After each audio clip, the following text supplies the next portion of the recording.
गांव से कुछ ही दूरी पर जीवा का घर था। उसके घर में उसकी पत्नी किरण और बेटा राजू रहा करते थे। तीनों के तीनों दुबले पतले और कुपोषित थे। जीवा जंगल से लकड़ियां और जड़ी बूटियां इकट्ठी करके उन्हें गांव में बेचा करता था। चूल्हे के लिए लकड़ियां ले लो, लकड़ियां ले लो। कितना दाम है इस पेड़ के तने का? मालिक सिर्फ 5 सिक्के। 5 सिक्के तो ऐसे बोल रहा है जैसे मुफ्त में दे रहा है। मुझे नहीं चाहिए तेरी लकड़ी, तू ही रख। नहीं नहीं मालिक, आप जो देंगे वो मंजूर। ठीक है, फिर ये ले 3 सिक्के। जीवा वो 3 सिक्के ले लेता है और फिर वो गांव के किराने की दुकान पे जाता है। भाई ये चावल कैसा है? 1 किलो के 2 सिक्के। और ये दाल? ये 4 सिक्के प्रति किलो। भाई मुझे 1 किलो चावल और 1 पाव दाल दे दो। ये लो तुम्हारे हुए 3 सिक्के। जीवा अपने दिन भर की कमाई से सिर्फ थोड़ा सा राशन ही खरीद पाता था। वो राशन लेकर घर गया और फिर उसकी पत्नी ने दाल और चावल से खिचड़ी बनाई और यही उनकी रोज की जिंदगी थी। मौसम बदला और अब बरसात शुरू हुई। जीवा फिर भी जंगल गया और वहाँ उसने लकड़ियाँ काटी और एक बार फिर वो बाजार में लकड़ियाँ बेचने लगा। लकड़ियाँ ले लो, चूल्हे के लिए लकड़ियाँ ले लो, लकड़ियाँ। सुबह से शाम तक वो चिल्लाता रहा, लेकिन आज बारिश की वजह से एक भी ग्राहक लकड़ियाँ खरीदने नहीं आया। निराश जीवा वो लकड़ियाँ अपने कंधे पे लाद कर अपने घर की ओर निकल पड़ा। आज मैं अपने परिवार के लिए खाने का इंतजाम तक नहीं कर पाया। हे भगवान, ये कैसी जिंदगी दी है मुझे। निराश जीवा अपने घर पहुंचा और वो अपनी पत्नी और बेटे के सामने रोने लगा। अगले दिन जीवा वापस अपनी लकड़ी बाजार में बेचने गया, लेकिन इस बार भी कोई खरीदार नहीं था। शाम को एक सेठानी आई और उसने जीवा से लकड़ियाँ खरीद ली और जीवा को 5 सिक्के दे दिए। सिक्के देख जीवा बहुत खुश हुआ। वो पैसे लेकर किराने की दुकान में गया और वहाँ उसने 1 किलो चावल और आधा किलो दाल खरीदी और अपने बेटे राजू के लिए एक सेब भी खरीदा। सारा सामान लेकर जीवा लौट ही रहा था कि जंगल में उसे एक बंगला दिखा और इस बंगले से बच्चे के रोने की आवाज आ रही थी। जीवा को चिंता सताने लगी। वो उस बंगले में गया और वहाँ उसने देखा कि एक 4-5 साल का बच्चा रो रहा था। क्या हुआ बेटा, तुम क्यों रो रहे हो?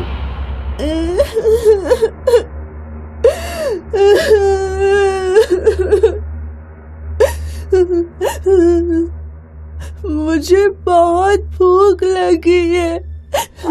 मैंने 3 दिन से कुछ नहीं खाया। जीवा को उस बच्चे पर दया आ गई और उसने वो सेब उस बच्चे को दिया। बच्चे ने हड़बड़ी में वो सेब खाया। क्या आपके पास और कुछ है? है तो, लेकिन इसे पकाना पड़ेगा। जीवा उस बंगले की रसोई में गया और उसने दाल और चावल से खिचड़ी बनाई। फिर जीवा ने वो खिचड़ी उस नन्हे बच्चे को दी, जिसने बड़े चाव से खिचड़ी खाई। अब मेरा पेट भर गया है। और तभी एक औरत की आत्मा प्रकट हुई। शुक्रिया भैया, आपने मेरे बेटे की भूख मिटाई। मैं इसकी माँ हूँ। इसका मेरे अलावा और कोई नहीं है। 3 दिन पहले मेरी मृत्यु हो गई। तब से ये ऐसा ही भूखा था और मैं इसकी मदद नहीं कर पा रही थी। मतलब अब ये बच्चा अकेला है? हाँ, इसका कोई नहीं है। बहन तुम फिक्र मत करो, मैं इसे अपने साथ ले जाऊंगा और जो मैं खाऊंगा वही इसे भी खिलाऊंगा। भैया, तुम बहुत नेक हो और इसीलिए मैं चाहती हूँ कि तुम और तुम्हारा परिवार इसी बंगले में रहे। और तुम्हें कभी खाने की कमी नहीं होगी, ये मैं देख लूंगी। तुम अभी अपने परिवार को यहाँ ले आओ। जीवा खुशी खुशी घर गया और अपने परिवार को लेकर बंगले में लौटा। वो लोग वहां पहुंचे तो उन्होंने देखा कि रसोई का भंडार खाने पीने के सामान से भरा हुआ है। फिर जीवा की पत्नी ने पकवान बनाए और फिर जीवा का परिवार और वो अनाथ बच्चा सब ने साथ में खाना खाया। ये देख उस माँ की आत्मा बहुत खुश थी, क्योंकि उसके अनाथ बेटे को एक परिवार मिल चुका था। इसके बाद जीवा और उसका परिवार उस जादुई बंगले में ही रहे, जहाँ खाने की चीजों की कोई कमी नहीं थी। तो इस कहानी से हमें ये सीख मिलती है कि दूसरों की मदद करने से हमारी मदद भी होती है। राकेश हर साल गर्मियों की छुट्टियों में अपनी नानी के घर घूमने आता था। राकेश के नानी नाना एक दिन बातें कर रहे थे। आज हमारे गांव का एक आदमी और गायब हो गया। सुना जाता है वो नदी के उस पार सोनापुर गांव के जंगल में सोने के बंगले की खोज में गया था। अरे वहाँ कोई सोने का बंगला नहीं है। उस बंगले में भूत रहते हैं। जब कोई नदी पार करके जंगल में जाता है तो उसे पकड़ लेते हैं। नानी, क्या नदी के पार जंगल में वास्तव में कोई बंगला है? पता नहीं बेटा, हमने भी गांव वालों की तरह बस सुना है, लेकिन तुम वहाँ कभी मत जाना। लेकिन नानी, नदी में तो नाव चलती है। सोनापुर और हमारे गांव के लोग एक दूसरे के गांव में आते जाते रहते हैं। क्या सोनापुर के लोगों ने भी बंगला नहीं देखा? अरे बेटा, बहुत पहले एक ऋषि ने बताया था कि वो बंगला मायावी है, किसी को दिखाई देता है और किसी को नहीं। छुट्टियां खत्म होने के बाद राकेश शहर में अपने घर आ जाता है। एक दिन पूरे शहर में भूकंप आता है। राकेश एक छोटी सी टेबल को अपने सर पर रखकर किसी तरह घर से बाहर निकल आता है, लेकिन और कोई उसके घर से बाहर नहीं निकल पाता। घर गिर जाता है और सारे लोग मर जाते हैं। राकेश के नाना नानी राकेश को अपने यहाँ गांव में ले आते हैं। नाना नानी बहुत गरीब होते हैं, इसलिए राकेश की पढ़ाई नहीं हो पाती। जब राकेश बड़ा हो जाता है तो उसके नाना नानी कहते हैं, बेटा राकेश, अब तुम शादी कर लो, यही हमारी अंतिम इच्छा है। राकेश की शादी हो जाती है और उसके नाना नानी का स्वर्गवास हो जाता है। राकेश की पत्नी 2 बच्चों को जन्म देती है, एक लड़का और एक लड़की। राकेश अपने परिवार का पालन पोषण करने के लिए अपने गांव और सोनापुर गांव के बीच नाव चलाने का काम करने लगता है। वो रोजाना सवारियों को इस पार से उस पार ले जाता और फिर उधर से भी सवारियों को भर कर लाता। तभी वो देखता है कि नदी में एक हिरण डूब रहा है। राकेश तुरंत नदी में छलांग लगा देता है और डूबते हुए हिरण को बाहर निकालकर किनारे पर ले आता है। हिरण जंगल की तरफ भाग जाता है। राकेश को जंगल में कोई चमकती हुई चीज दिखाई देती है। जब वो आगे जाकर देखता है तो वो हैरान हो जाता है और एक बहुत बड़ा सोने का बंगला उसकी आंखों के सामने होता है। ये वही मायावी सोने का बंगला है जिसकी कहानियां मैं बचपन से सुनते आ रहा हूँ। लेकिन आज कैसे ये मुझे दिखाई दे रहा है? मैं तो यहाँ रोजाना आता हूँ। राकेश बंगले के अंदर जाता है। बंगले में से एक आवाज आती है, तुम्हारा स्वागत है राकेश। मैं सोने का बंगला हूं। अगर तुम इस बंगले में अपने घर की 10 साल पुरानी कोई भी चीज लाकर छुओगे तो वो सोने की हो जाएगी। मैं तो तुम्हें बचपन से ही ढूंढ रहा हूं, लेकिन तुम आज ही क्यों दिखाई दिए? मैं उसी व्यक्ति को दिखाई देता हूं जो किसी की मदद करते हैं। आज तुमने डूबते हुए हिरण को बचाया, इसलिए मैं तुम्हें दिखाई दे रहा हूं। राकेश तुरंत अपने घर जाता है और अपने घर पर लगे अनार के पेड़ से कुछ अनार तोड़कर बंगले में ले आता है। अनार तुरंत सोने के हो जाते हैं। फिर राकेश अपने घर से चारपाई उठाकर बंगले में ले जाता है। चारपाई भी सोने की हो जाती है। अब राकेश जब भी सवारियों को लेकर नदी के उस पार जाता तो अपने घर से कोई ना कोई सामान साथ में ले जाता और उसे सोने में बदलकर वापस घर ले आता। राकेश सोने को लेकर सुनार के पास जाता। सुनार काका, बताइए सोने के रिमोट कितने पैसे के देंगे? पूरे 50,000। इस तरह राकेश ने अच्छे खासे पैसे अपने घर में जमा कर लिए। एक दिन राकेश के मन में लालच आ गया। उसने सोने के बंगले वाली बात अपनी पत्नी को बताई और उससे कहा, देख, हमारे घर पर तो 10 साल पुरानी जितनी भी चीजें थीं, मैं उन सबको सोने में बदल चुका हूँ। अब तू पड़ोसी रेखा के घर पर चली जा। उसके घर में बहुत पुराना एक बड़ा सा बक्सा रखा हुआ है। तू किसी तरह रेखा को उसके घर से बाहर ले जाना और फिर मैं उसके घर जाकर बक्सा चुरा लूंगा। अगर वो बक्सा भी मैंने सोने में बदल लिया तो हम मालामाल हो जाएंगे और गांव में सबसे बड़ा घर बनाएंगे। राकेश की पत्नी अपनी पड़ोसी रेखा के घर जाती है। अरे रेखा, तुम्हें पता है क्या, बाजार में एक साड़ियों की नई दुकान खुली है। सभी लोग वहाँ से साड़ियाँ लेकर आ रही हैं। आज मैं भी जा रही हूँ, तुम भी मेरे साथ चलो। रेखा राकेश की पत्नी के साथ बाजार चली जाती है। राकेश चुपके से रेखा के घर में घुसता है और बक्सा चुराकर अपने घर रख लेता है। अगले दिन राकेश और उसकी पत्नी बक्सा उठाकर नदी के उस पार महल में ले जाते हैं। जैसे ही वो दोनों बक्से को लेकर बंगले में घुसते हैं, बक्सा तो सोने का नहीं बनता, लेकिन राकेश की पत्नी सोने की बन जाती है और बंगला एकदम से गायब हो जाता है। राकेश रोने लगता है। हे भगवान, ये मेरे साथ क्या हो गया? मेरी पत्नी अब कैसे जिंदा होगी? मैं क्या करूं? तभी एक सांप वहां आता है और राकेश से कहता है, मैं 1000 साल से जिंदा हूँ। तुमने लालच किया और अपने पड़ोसी का बक्सा चुरा लिया, इसलिए बंगला गायब हो गया और दंड के रूप में उसने तुम्हारी पत्नी को सोने का बना दिया। मुझे माफ कर दीजिए, मुझसे बहुत बड़ी गलती हो गई। मुझे लालच नहीं करना चाहिए था। मैं वादा करता हूँ अब जिंदगी में कभी लालच नहीं करूंगा और ये बक्सा भी अपनी पड़ोसी को लौटा दूंगा। फिर सांप राकेश की सोने की पत्नी को असली पत्नी बना देता है। दोस्तों, इस कहानी से हमें यह शिक्षा मिलती है कि हमें अपने जीवन में लालच नहीं करना चाहिए। एक बार की बात है, एक परिवार था जो शहर के बहुत ही शोर शराबे वाली जगह पर रहता था।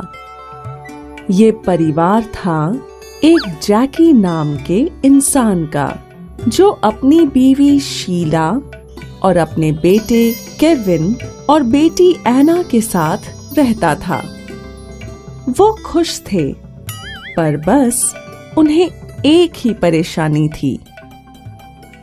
तुम कहाँ से आ रहे हो केविन और अन्ना? डैडी, मिसेस रमानी ने मुझे उनके डॉगी को सैर पर ले जाने के लिए बुलाया था। तो उनका काम किया तुमने? हाँ, कर दिया, पर वो मुझसे बहुत सारा काम करवाती हैं। और तुम अन्ना? मैं मिस्टर दुबे के घर पर थी डैडी।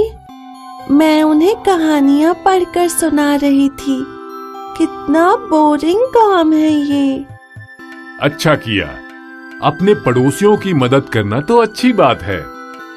पर डैडी, वो हमेशा हमें बुला लेते हैं। कभी कभी तो बहुत थकान हो जाती है। शीला, तुम इतनी थकी हुई क्यों लग रही हो?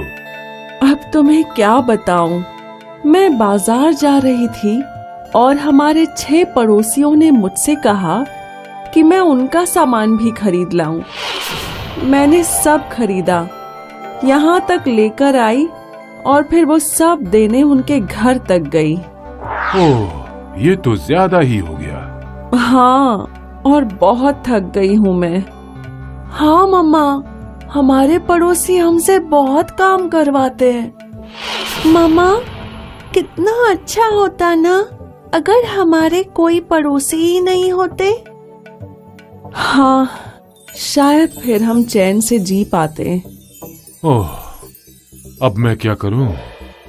अगर तुम दुखी हो तो मुझे भी बुरा लग रहा है। अब खुशकिस्मती से उसी वक्त वहां से एक परी गुजर रही थी। जब उसने उस परिवार को बात करते हुए सुना तो उसका ध्यान उस तरफ गया। वो खिड़की पर खड़ी होकर सब कुछ सुनने लगी। ये अच्छे लोग हैं, पर लगता है इन्हें कोई परेशानी है। चलो देखती हूँ, शायद मैं इनकी कुछ मदद कर सकूं।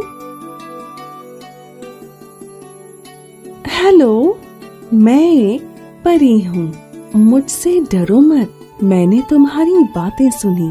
तुमने कहा ना कि तुम अपने पड़ोसियों से दूर रहना चाहते हो। हाँ। देखा मैंने, तुम अपने पड़ोसियों से तंग आ चुके हो, तो फिर क्या चाहिए तुम्हें?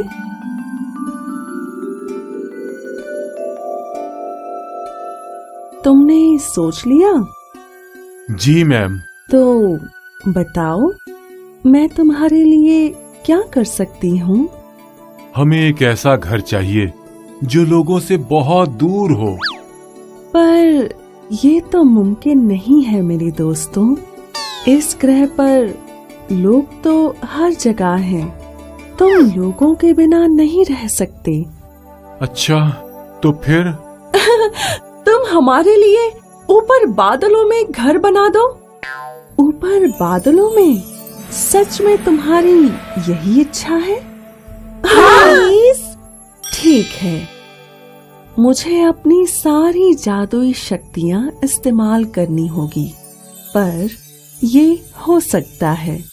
ऐसा करना मेरे लिए भी मजेदार काम होगा। मैं कल फिर तुम्हारे घर आऊंगी, तैयार रहना। हाँ हाँ, पक्का। हम अपना सामान तैयार रखेंगे। अरे पागल, तुम्हें कुछ ले जाने की जरूरत नहीं। मैं तुम्हारे लिए जादुई घर बनाऊंगी जो तुम्हारी सारी इच्छाएं पूरी करेगा। साथ ही बादल इतने सारे सामान का बोझ नहीं उठा पाएंगे। हाँ, अच्छा, तो ठीक है। हाँ, हमें भी लोगों से छुटकारा मिल जाएगा। हम खूब मस्ती करेंगे ऊपर बादलों में। अगले दिन पूरा परिवार बहुत उत्सुक था और तैयार भी। उन्होंने अपने पड़ोसियों से कहा कि वो छुट्टियां मनाने जा रहे हैं, और तभी परी आ गई। घबराओ मत, मैं हूँ। तुम तैयार हो? हाँ। बस देखते जाओ। अंदर आ जाओ, ये तुम्हें तुम्हारे बादल वाले घर तक ले जाएगा।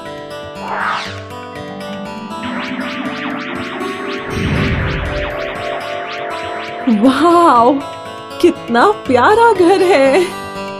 मुझे यकीन है कि तुम यहाँ खुश रहोगे। मम्मा, डैडी, देखो, नीचे धरती पर घर माचिस जैसे दिख रहे हैं। ये सब कितना अच्छा लग रहा है। मुझे बैठना है। ये सब अब तुम्हारा है। जाओ घर के अंदर और तुम्हें अंदर सब मिलेगा। जो भी तुम्हें चाहिए। अगर तुम्हें कुछ भी चाहिए तो 2 बार ताली बजाना और वो चीज सामने आ जाएगी। अगर मुझे बुलाना चाहते हो तो 3 बार ताली बजाना। शुक्रिया प्यारी परी। वाह, ये घर कितना सुंदर है। मम्मा, मुझे भूख लगी है। हाँ तो जाओ ना, परी के जादू का कमाल देखो। ओके, मुझे पिज्जा चाहिए। वाह, सच में यहाँ तो पिज्जा आ गया। अब मैं कोशिश करती हूँ। हाँ हाँ करो। मुझे एक नई ड्रेस चाहिए।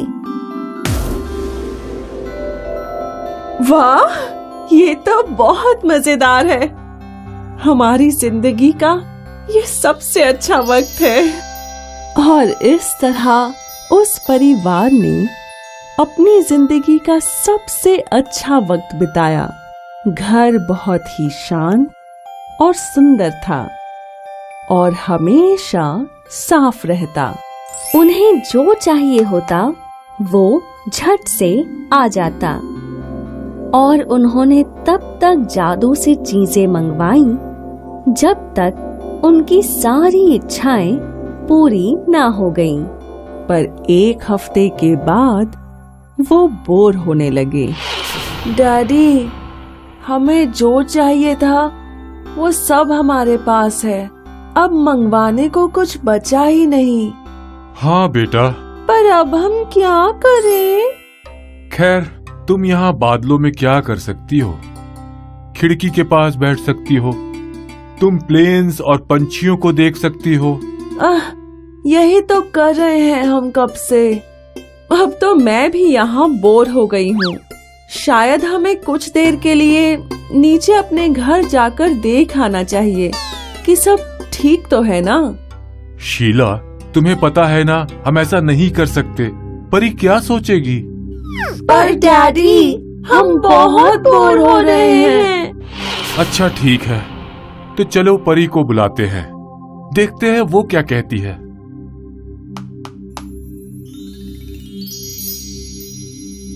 कैसे हो तुम सभी मेरे प्यारे दोस्तों? बादलों पर यहाँ तुम्हें कैसा लग रहा है? ये घर बहुत सुंदर है परी, और हमारे पास अब सब कुछ है। पर क्या? मैं मिसेस रमानी के डॉगी को मिस कर रहा हूँ। मैं फिर से उसके साथ खेलना चाहता हूँ। और मैं मिस्टर दुबे को जो कहानियाँ सुनाती थी, मुझे वो याद आ रही हैं। और आंटी जो कुकीज बनाती थी वो भी। सच कहूँ तो मैं भी अपने पड़ोसियों के लिए सामान खरीद कर लाना चाहती हूँ और फिर उनके घर जाकर बातें करने में जो मजा है वो यहाँ नहीं। अच्छा, तो ये बात है। अब तुम अपने पड़ोसियों के पास जाना चाहते हो? हाँ। हाँ, हमें वापस जाना है। हमें अपने दोस्त चाहिए। यहाँ कोई भी नहीं है। पर एक बात तुम जान लो, जैसे ही तुम धरती पर वापस जाओगे, ये घर गायब हो जाएगा। तुम यहाँ वापस नहीं आ सकते। हमने सोच लिया है। क्या? हम धरती पर वापस जाएंगे, अपने पुराने घर में और अपने दोस्तों और पड़ोसियों के पास। पक्का? हाँ पक्का। मेरे परिवार को अब समझ में आ गया है कि कोई भी अकेला नहीं रह सकता, फिर चाहे बादलों पर ही घर क्यों ना हो। तो ये परिवार वापस धरती पर आ गया।